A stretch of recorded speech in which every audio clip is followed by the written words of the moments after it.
Hello. Several reviews, both formal and informal, have come out of my book, Western Self-Contempt, Oikophobia and the Decline of Civilizations. And I've also done lots of interviews on it over the last few months. And I should point out, by the way, that these interviews, if they're available on YouTube, I share under my community tab here on this channel, for those of you who are interested. And there will be others coming pretty soon. And the rest can be found on my social media, Facebook and Twitter in particular. So some reviews have been positive and some have been negative, as one would expect. But today I'd like to take a few moments to discuss some of the most repeated points of critique. I won't discuss little details that various individuals have raised, but there are a couple of issues that several people have complained about, so I'm going to reply to that. The first point that certain readers and reviewers have not understood is actually very basic. This is a book within the field of philosophy. As everyone knows, we live in a politically polarized society. And one of the problems with this is that it makes people read not in a philosophical, but in a political way. It makes them think that a book is either conservative or progressive, and that in turn makes them want to take sides either for or against any book. But a philosopher is not a pundit or a politician, and it is perfectly possible for a philosophical book to be neither conservative nor progressive, and to point out both good and bad things about the same object. Now, it's true, of course, as people who have watched this channel regularly or read my work know, that I do happen to stand closer to a conservative than to a progressive point of view on many issues. But this is not the point of the book. The point, rather, is to explain how certain things come about, whether they are good or bad, and to look philosophically at certain historical and cultural anthropological developments. The most common example of how this kind of political rather than philosophical reading has played itself out is in a critique that goes something like this. Beckeld attacks oikophobia and thinks that rejecting or overly criticizing one's own society is bad. But in fact, critical voices are good because they can help improve a society. But Beckeld fails to draw a line between useful critique and harmful oikophobia. After all, a society requires self-critique in order to survive and develop, but Beckeld just wants everyone to uniformly praise their own societies. Now, anyone who has read the book with a modicum of care will know that I repeatedly say that self-critique is important. For example, right in the introduction, I write as follows. It is quite easy to find some manifestations of oikophobia, as they appear throughout history, to be more defensible or morally legitimate than others. If one agrees from today's point of view that, for example, the Romans had an unfortunate tendency to be rapacious brutes, then one might look sympathetically upon those Romans who felt similarly. But since such judgments are so subjective, they are not really part of what interests me in this book. My point will finally not be whether particular instances of people turning against their own cultures are legitimate or not, but rather that such things happen in the nexus of specific socio-historical circumstances. But statements of mine like this, and many other similar ones throughout the book, make it difficult for critics to put me into a particular political camp, or to say that I'm against any form of self-critique, and so they just ignore these parts. There are in fact many other examples throughout the book where I praise those who criticize and question their own societies, or who put themselves outside of its traditions, all the way from Euripides to Tacitus to John Keats. Now, just as importantly, as a philosopher who tries to describe how something happens, it is not my goal, at least not primarily, to say that X is good and Y is bad. Rather, I explain how something can be good, but at the same time lead to something else that might be bad, or how something positive can also carry within it something negative. To deny this would be, again, to read politically, not philosophically. Different points of view and different contexts will yield different results. And a lot of non-philosophical readers fail to grasp that I point at both positive and negative ways of understanding the very same object. This is also something I explain right in the introduction with my distinction between the narrow and the broad, and I say I'll be doing this throughout the book. We must also understand that there are two ways of looking at every single thing, one narrow and emotional, one broad and logical. I do not use these terms as syndicus. Something does not have to be narrow simply because it is emotional, and something need not be broad by being logical. I also do not mean to suggest that one view is intrinsically better than the other, as the adjectives broad and narrow only refer to the scope of the view, not its moral worth. It is the professional obligation of the philosopher to be able to hold both views at the same time, constantly to watch over the interplay between sensible and logical knowledge. Whoever can hold only one of them, and it is usually the narrow and emotional perspective, is not a thinker. The philosophical way is to assess a particular thing for its worth, for what it does for us in the here and now, the narrow perspective, as well as to examine its causes and thereby to predict its long-term consequences, the broad perspective. Often, the latter will yield very different results from the former regarding the merits of the object in view. For example, if I view democracy from an ethical perspective, I can say that it is positive because it allows worthy people to have a voice rather than to be suppressed by the upper classes. If I view democracy historically, I can say that it also has a negative side because it tends to contribute to social fragmentation and disunity. To point that out is not to reject democracy and dissent or to demand uniformity, unlike what certain simple-minded critics have believed. It is simply to point out that life is tragic and that nothing is purely good or purely bad, and that it depends on how we view it and on the perspective from which we see it. Dissent is good and bad. Uniformity is good and bad.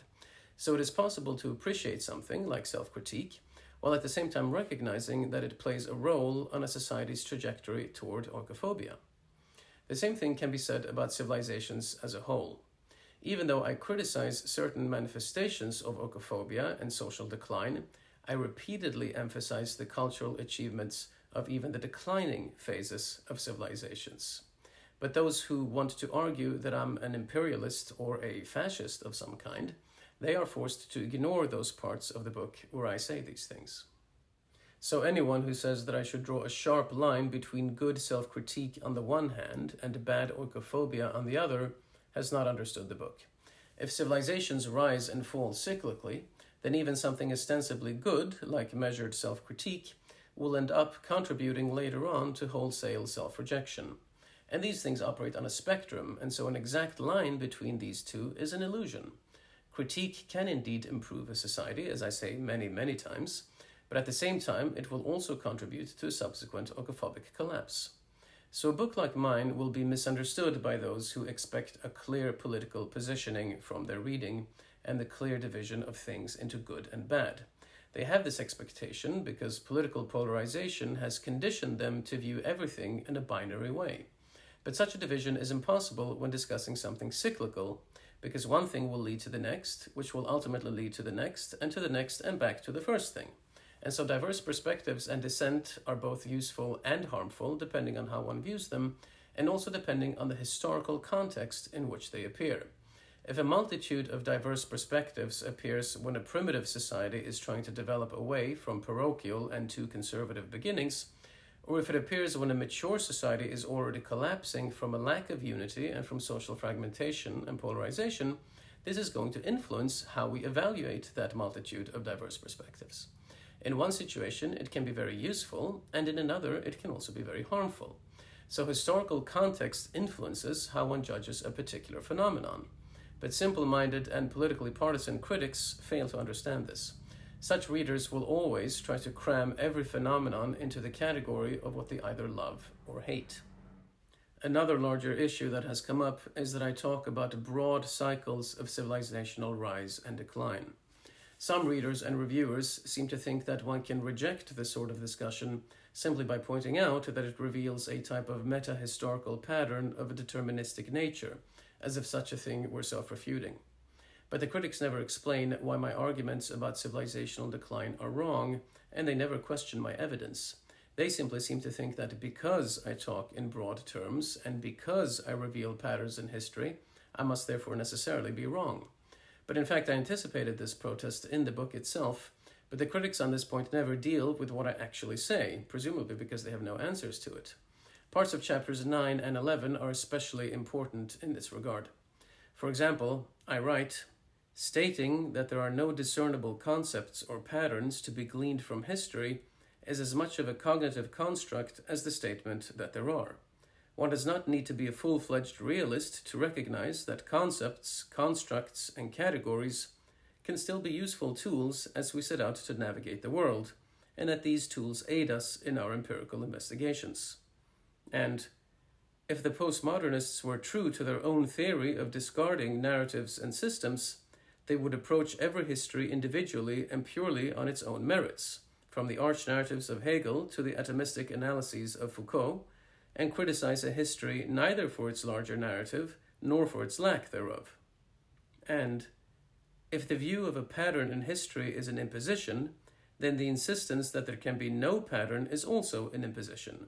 Butterfield seems to think that history has a basic bare-bones meaning independent of our active interpretation, which of course is incorrect. In addition, I suggest that such critics listen to the interview I did with Spencer Case on his philosophy podcast Micro-Digressions. I put a link below in the description. In that podcast, we delve quite deeply into the philosophy of history and into the issue of seeing broad patterns in history. Another issue is that Western self-contempt is of an interdisciplinary nature, which is necessitated by the subject matter. But this has misled some critics into believing that it is not at its core still a philosophical book, as I mentioned previously. And so they disregard the philosophical parts, thinking that the rest of the book can be understood without them. Now, I had in fact suspected that some people might not understand that this is at its core a philosophy book, which is why I am at pains in the introduction to point it out. This is not a book within the field of history. At first glance, it may appear as such, but it is in fact a work of political philosophy and the philosophy of history, even though it cuts across many academic disciplines: philosophy, philology, history, sociology, political science. The reader should be aware that the historical expositions to be found in this book are meant only as a stepping stone to the philosophy and sociocultural commentary that are interspersed throughout. But to no avail. People who are only intent on criticizing and ridiculing can't be bothered to read and consider my actual words, and the book cannot be understood without the philosophical parts. And this is connected to one final issue I'd like to address. Unfortunately, I cannot discuss this issue without sounding very self-praising, at least by implication, which is a bit tasteless, of course, but I'll do my best to minimize it. Now, this final issue is that the book is very layered, for lack of a better word, by which I mean that the core argument unfolds step by step throughout the book as more and more evidence and more arguments enter into the question. Now, we live in an era where expertise is growing ever narrower, and where the humanist Renaissance man hardly exists anymore. Most people who are considered educated today would have been a joke in educated circles 100 years ago, which of course is itself a sign of civilizational decline. This means that books that contain various theses and conclusions on every single page or on every other page barely exist anymore. Nowadays, we are used to one-dimensional books that treat only one single issue or that have only one perspective. So people are not used to books that are full of widely different things, where such disparate things as Hellenistic sculpture and Facebook, for example, appear in tandem. This makes people miss a lot of what I actually say, because I'll say it in just a couple of sentences, which is often all that's required, rather than devote a whole chapter or a whole book to it. This is actually how many great thinkers used to write, but people aren't used to it anymore, because the broad humanist education that people used to have is almost entirely gone. In the book I write, in the context of religious criticism, to get intelligent critique of religion, we need a class of intellectuals who are Renaissance men, people who understand the complexity of knowledge, who have their fields of expertise, but are also thoroughly familiar with Aeolic and bucolic poetry, Hellenistic sculpture, Romanesque and Gothic architecture, Mannerist painting, Neapolitan and Verismo opera, the Victorian novel, and much else. That is, we need genuine humanists, a breed that hardly exists anymore. And an Aristotle would today be ridiculed in the universities, as would, for instance, a Montaigne, with his sweeping essays and comments on many facets of knowledge, not to mention a Renaissance man like Leibniz, who knew almost everything about everything. I also explain in the book why my subject matter, Oikophobia, requires lots of different perspectives and why so much plays into it. But a lot of critics cannot handle that sort of reading, partly due to lacking education and partly due to an inability to concentrate, because the sort of books that are published today usually don't require that much concentration to be grasped.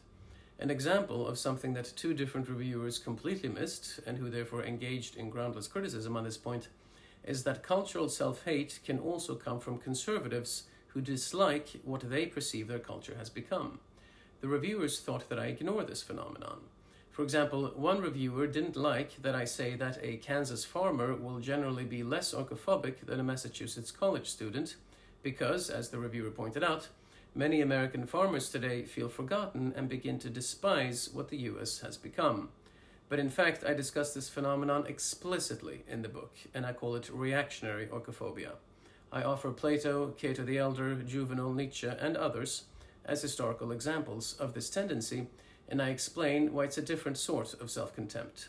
Another reviewer mistook this phenomenon for genuine oikophobia, and therefore thought that I think that Plato and the others I mentioned are regular oikophobes, which is clearly not what I say. But almost all books produced these days are much less dense, and so people aren't used anymore to having to pay strict attention to every single sentence. In my book, one or two missed or sloppily read sentences can lead to an entire important point or thesis being missed. And so reviewers must read very carefully if they really want to understand the full scope of what I write. And there you have it. There are other points I could address, and I have done so already on Twitter and Facebook, but for this video I wanted to stick to the points that have come up the most often, so as to be able to discuss them more thoroughly, and this has already been a pretty long video. So, if you have sat through all of this, thank you very much for watching and listening. And if you have not bought this book yet, what are you waiting for?